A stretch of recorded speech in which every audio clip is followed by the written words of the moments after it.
Sénégal lañu poignardé fi ñu toll nii te sénégalais yu bëri xamuñu ko ñu ngi abusé président de la république ci li nga xamante ni ne moo xew au niveau de la SAR mooy société de raffinage ay mbir yu yéeme yu xamante ni ne sénégalais yi ñu ci ëpp prêté wuñu ci attention te fu mu nekk nii suñu économie moo nar a nërmeelu à cause de gestion bi nga xamante ni moo nekk foofu ñaari nit ñoo nar a yàq réew mi benn bi mooy directrice bi mu ngi tudd Marième Ndoye Decrayen muy madame Decrayen keneen ki mooy Manar Sall mooy directeur Petrosen ci ñaari mbir benn bi ci mbiru marché la dégg ngeen presse bi yëpp fan ñu di ko wax marché bu 200 milliards de francs 30 millions d'euros bu ñu def ci yaama neex te kenn yëgu te conseil d'administration bi nga xamante ni lépp lu am ci marché yu am doole ñoo koy valider yëgu nekkuñu au courant mu nekk lu doy waar lu xamante ni ne tey ñëpp ñu ngi naan lii nan la mën a amee ci réew mi te ba léegi autorités yi jëluñu si ay dispositions te ki ko joxe mooy SAR muy Marième Ndoye Decrayen te ñu def ko directrice de la SAR waaw loolu nit ñi duñ ci jël ay dispositions 200 milliards de francs nga def ko gré à gré entente directe te yow kenn xamu ko même conseil d'administration bi nga xamante ni ñooy valider laajoo leen nga def ko bu mu jeex nit ñi door ko yëg loolu moo xew au niveau de la SAR ñu bëgg nag sénégalais yëpp ñu jóg taxaw pour ñu xeex loolu beneen bi mooy recapitalisation bi ñuy wax ne dañ ko war a def au niveau de la SAR te ñaar ñi ma leen tuddal léegi ñoom ñoo ci nekk ne il faut ñu def ko muy ki nga xamante ni moo nekk SAR muy soxna si ma leen wax ak Manar Sall boobu recapitalisation bi mooy lan mooy xanaa booy recapitaliser société day fekk mu daanu wala mu nekk si jafe-jafe wala ña fa ne mu amatuñu possibilité pour liggéey pour def le tout pour que société bi mën a dox comme il le faut nga mën a recapitaliser wu ñu ne léegi ci société boo xamante ni mooy SAR bu soxla 60 milliards pour fonctionnement 60 milliards kese nga ne yow léegi da ngeen di uti 350 milliards imagine leen différence boobu muy 200 de plus si loolu nga xamante ni moom la ñuy def ci réew moo xamante ne actuellement ñëpp xam nañ ne denrée yi dafa yokk effervescence bi da ngeen chaque jour ñun ñaa ngi coow syndicats yi chauffeurs yi étudiants yi xale yi producteurs yi marchands ambulants yi ñëpp ngi jóg taw ndax situation difficile yow amoo looy def ngay jël société boo xamante ne amul benn coono amul benn problème mi ngi dox comme il le faut lépp ngi jaar yoon nga ne non société bi il faut mu def recapitaliser ko uti 350 milliards loolu ñuy dugal foofu mënuñu ko woon jël xaalis boobu dugal ko feneen te xam ne loolu moo gën a urgence ñu ne non il faut ñu def ko te kenn xamul lan moo tax ñu di ko def biñ ko bëggee def ki nga xamante ni ne mooy actionnaire majoritaire bi muy Locafrique te Khadim Ba jiite ko bañ ñu ne non kii dañ koy yóbbu au niveau dañ koy traduire devant le tribunal du commerce fu mu nekk nii dossier bi mercredi bii lañ ko war a délibérer waaye ñun ci ban réew la ñuy nekk te kooku nga xamante ne tey moom lañ yóbbu au niveau du tribunal de commerce kooku moom moo jënd 34% des actions au niveau de la SAR ba mu koy jënd kenn xalaatu ko woon te groupe Ben Laden moo ko yoroon mu jënd ko jël xaalisam dugal si société bi di fonctionner comme il le faut ñëpp xam nañ ne SAR avant ay problème rek dañu daan dund muy travailleurs yi muy problème mu production muy problème d'approvisionnement Senelec du coupé lépp di am ay problème mais depuis bi ñu ñëwee ba léegi ñëpp xam nañ ne amul benn problème lépp mi ngi jaar yoon liggéey bi di jaar yoon lépp travailleurs yi di fayeeku société bi di fonctionner comme il le faut sans problème ñëpp xam nañ loolu ñu xëy suba ñu ne non il faut ñu jéem a xool nan la ñuy def pour recapitaliser ko waaw mais ñii kan la ñu yàpp ci ban réew la ñu nekk ci fan la ñu nekk ba dañuy xëy suba def lu leen neex te dara lu leen si fekk ma gis na nag jot na à ce que kii di président de la république nga xam ne à chaque fois nit ñi dañuy def lu leen neex ne dara du leen ci fekk parce que président du wax je pense que ça c'est un dossier sérieux SAR du ay far fo SAR du Petrosen parce que Petrosen holding lañ ko def te Petrosen dafa am ay problème dafa am problème de rentabilité et de solvabilité xamuñu fu ñuy jaar bëgg a jaar ci SAR pour dundaat moo tax ñu bëgg a taxaw ni dañuy recapitaliser wu uti 350 milliards SAR ak Petrosen du benn réew mi bu SAR taxawee paralysie am réew mi day nekk ci nguuta à tous les niveaux xamuñu solution ñu bëgg a maintenant tromper ki nga xamante ni mooy Macky Sall pour ñëw taxaw pour jéem a taxawaat je pense que loolu nag Sénégalais yëpp dañ ci war a mën a taxaw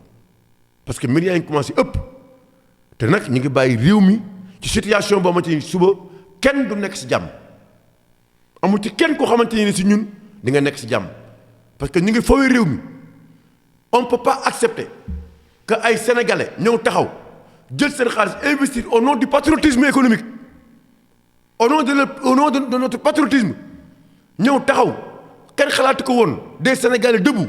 investir ba tollu fi tey ci une société aussi stratégique comme la SAR mu am ñu xamante ni ne c'est des bras armés des étrangers ñu bëgg a taxaw jël suñu société def seen lu leen neex kooku nag je pense que il est temps à ce que tous les Sénégalais se lèvent et disent non pour ça ku ñu xam ne nous avons toujours défendu les hommes d'affaires sénégalais on a toujours cru à notre préférence nationale mais ce qui se passe actuellement dans ce pays est inacceptable inhumain antipatriotique loolu moo tax ñu ñëw taxaw xamal ko sénégalais yi na ñëpp nag ils ont leurs yeux rivés au niveau de la présidence mais aussi au niveau du tribunal de commerce parce que yenn yi kenn du ko nangu ay nit yoo xamante ni ne seen mbiru bopp kese moo leen tax a jóg ñu bëgg a taxaw nërmali suñu économie nekkal fi ay étrangers ah non ça il n'est pas question et ñooñu dañuy taxaw ne ay sénégalais lañ te ñooñu duñu sénégalais 57 milliards de pertes au niveau de la SAR nan la mën a nekkee ci société bi fonctionne comme il le faut nan la mën a nekkee 350 milliards lan lañ koy dee ci société boo xamante ne 60 milliards la soxla 200 milliards de francs de gré à gré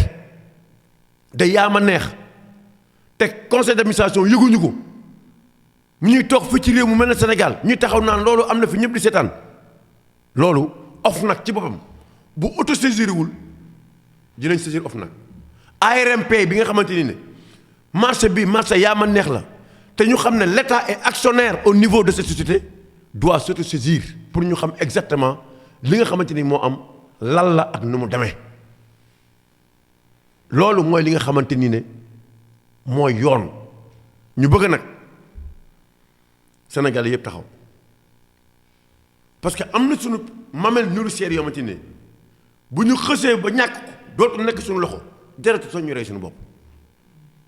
en ce moment-là le Sénégal est hypothéqué c'est comme sa kër booy jël hypothèque ko au niveau de la banque amatoo fa benn droit te foofu la nar a jëm ak situation bi nga xamante ni moo nekk SAR may wax CNTS FC ñoom ñi nga xamante ni tous les travailleurs de la SAR pratiquement fa la ñu affilié am na ñu xamante ni ne il faut pas attendre l'arbitrage du président ñoom xam nañu fi dëgg bi nekk xam nañ li nga xamante ni mooy seen intérêt xam nañu nan la ñuy def pour que SAR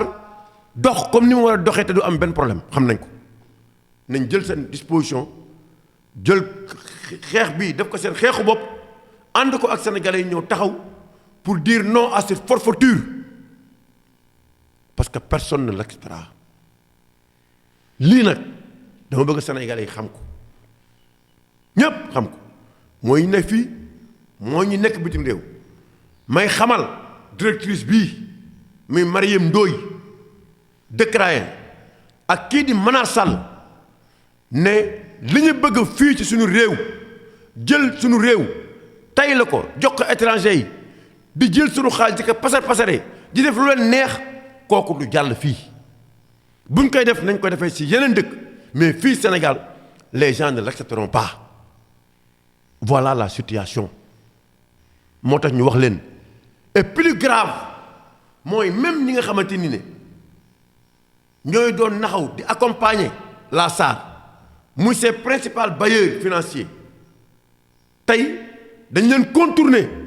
pour demee jëli ñu xamante ni ne ñeneen la mooy waa Africa Finance Corporation ñu xamante ni ne kan xamul kan moo leen fi indi pour ñu ñëw ànd ak ki nga xamante ni ne mooy Mariam Ndoye ak ki nga xamante ni mooy Manar Sall pour jéem leen accompagner sur quelle base dañ koy defee ci SAR bi nga xamante ni déjà am na ay bailleurs ñu am seen ligne de crédit di liggéey comme il le faut amul benn coono c'est que li problème yi moo bëri problème yi ñoo bëri ñu ngi toog fii di wax yu xamante ni ne ay détails la te li gën a am solo li nga xamante ne tey mooy tax ñuy dund li moo tax Sénégal nekk ci jàmm ku nekk li ngay liggéey nga gis sa bopp ñu ngi koy taylee je demande aux Sénégalais de se tenir debout et de se battre pour reprendre les ressources que nous avons loolu nag mooy li nga xamante ni dinaa ko wax Sénégalais yi te xeex bi commencé na te duñ ko arrêté dinañ def pétition sur les 200 milliards de gré à gré kii nga xamante ne mooy Mariam Ndoye di Decrayen dinañu wax xaalis boobu fu mu dugg moom nag ak kii di Manar Sall dinañu wax 350 milliards yi à quel titre lañ koy jëlee ak lu tax ci lu xamante ni ne kenn xamul lan la voilà grosso modo la situation te depuis bi coow lu amee ba léegi Sénégal yëpp constaté nañu ne ba léegi ñii amuñu fit taxaw wax ñoom tey bu fekkoon ne la ñuy def rek jaar na yoon war nañ mën a def conférence de presse wala faire une déclaration au niveau de la presse pour dire voilà ce qui se passe sur les 200 000 milliards voilà ce qui se passe pourquoi nous avons une politique de recapitalisation de la SAR loolu nag mooy li nga xamante ni ne moom la ñu bëggoon wax sénégalais yi nañu wax recapitalisation bi nañ ko wax de 350 milliards marché de 200 milliards de gré à gré nañ ko wax kenn amul fit ba léegi ñoom ñëpp ñu autorités yi si nekk ñëpp amul kenn fii ba léegi ku am fit ñëw taxaw ne da nga si wax voilà ce qui montre que aujourd'hui il y a des problèmes on est dans l'anormalité et cette anormalité doit être combattue à tous les niveaux suñu patrimoine duñ ko nangu suñu secteur privé national duñu nangu ñu leen di rey dans ce pays au détriment au profit des étrangers ça les gens ne l'accepteront pas et nous sommes prêts à aller jusqu'au bout de notre combat.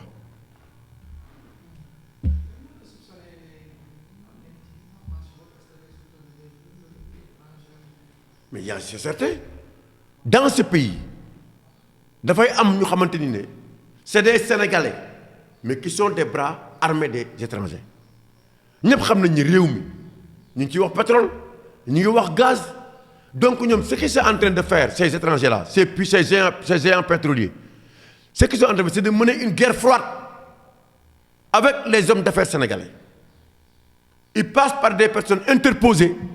di leen jéem a gor di leen jéem a yàqal créer ay problèmes créer une guerre interne pour que demain ñu ñëw taxaw devenir des maîtres te ça les gens ne l'accepteront pas ñu bëri ñu ngi ci biir comme xeex yi c'est pour des commissions c'est pas pour l'intérêt du Sénégal ni l'intérêt des Sénégalais ni non plus pour l'économie de notre pays mais li leen ci tax a jóg yépp lu dara lu dul des histoires de commission loolu rek moo leen ci intéressé mais loolu du jàll tey du jàll ëllëg am na ñu gëm réew mi am na ñu xeex ngir réew mi et nous continuons à le faire et je demande à tous les Sénégalais ñu vigilant xeex pour que li ñu moom ñu reprendre ko cette souveraineté économique ñu jëlaat ko suñu souveraineté économique Je m'adresse aux Sénégalais qui sont là dans notre pays et je m'adresse aux Sénégalais de la diaspora pour que ñun ñëpp ñu xeexandoo ko taxaw pour que li nga xamante ni ñun ñoo ko moom ñu bañ ko jël jox ko étranger yi wala ñu bañ ko jël tay la ko wala mu am ay Sénégalais yoo xamante ni dañuy toog fii nga yaakaar ne réew mi moo leen tax a jóg fekk réew mi taxuloon jóg seen bopp moo leen tax a jóg te ñoom ñooñu comme ni ñu waxee l'apartheid est un crime contre l'humanité dinañ wër àdduna bi yëpp ne ki nga xamante nii ne mooy Marième Ndoye di dëkk Rayane ak kii di Manar Sall crime lañ pour notre pays parce que lañuy def ñaaw na te rafetul